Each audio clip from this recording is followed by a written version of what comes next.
pense qu'en ce moment, les gars, la Côte d'Ivoire, pour moi, c'est l'équipe africaine la plus en forme du moment. Pour moi, il y a zéro débat là-dessus. Quand on voit ce qu'ils sont capables de faire sur leurs matchs amicaux, sur leurs 3 derniers matchs amicaux, c'est simple, il n'y a aucune équipe africaine qui fait aussi bien. Et quand je dis aucune équipe africaine, même on peut même voir à l'échelle mondiale, hein, une équipe qui fait aussi bonne impression en termes de résultats sur les matchs amicaux, même si ça reste que des matchs amicaux, tu trouves très peu, voire quasiment aucune équipe qui fait ça. Et c'est là où pour moi c'est fort. C'est là où pour moi c'est fort, c'est là où pour moi je vous dis, cette équipe ivoirienne, elle sera pas là à la Coupe du Monde pour juste faire figuration. Elle sera pas là à la Coupe du Monde juste pour dire ah coucou on est là, bonjour on est là. Elle sera là pour vraiment bousculer certaines hiérarchies les frères.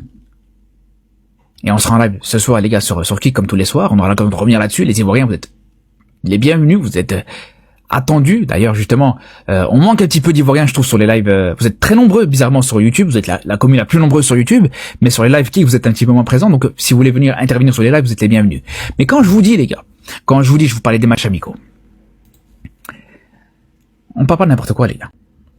Victoire contre la Corée du Sud, 4-0. Victoire contre l'Écosse, 1-0. Et victoire. Et d'ailleurs, la victoire contre l'Écosse, 1-0, c'est avec l'équipe B, hein. Avec l'équipe B d'ailleurs. La Côte d'Ivoire a fait tourner face à une équipe d'Écosse qui a annulé tous leurs bons joueurs. Les McGinn, tous ces joueurs-là, les McTominay, tous présents, Robertson. La Côte d'Ivoire a fait complètement tourner. Il gagne 1-0. France-Côte d'Ivoire 2-1. Et là aussi, bon, ouais, c'est pas contre l'équipe de France, c'est pas l'équipe de France titulaire, nanana. À part Dembélé.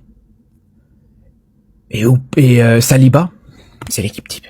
À part Dembélé, Saliba, c'est l'équipe type, les gars. Oui, à la limite, il y a Désiré Doué et Cherki, Désiré Doué à la place de, enfin, il y a Cherki à la place de Désiré Doué, mais ça se vaut.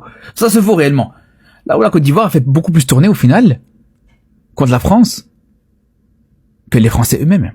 Quand on voit, dans cette équipe de France, plutôt dans cette équipe de Côte d'Ivoire, que Cherki est titulaire, tu laisses Nicolas Pepe, tu laisses Amad Diallo sur le banc. Quand on voit la défense centrale, c'est une équipe de Côte d'Ivoire avec une défense centrale totalement remaniée aussi. Donc c'est là où je vous dis les frères, oui la France a fait tourner, mais la Côte d'Ivoire aussi.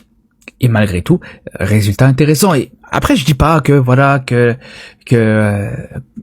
c'est des matchs qui sont significatifs. Bien sûr on parle que de matchs amicaux. On est tous d'accord là-dessus les gars, c'est pas la question.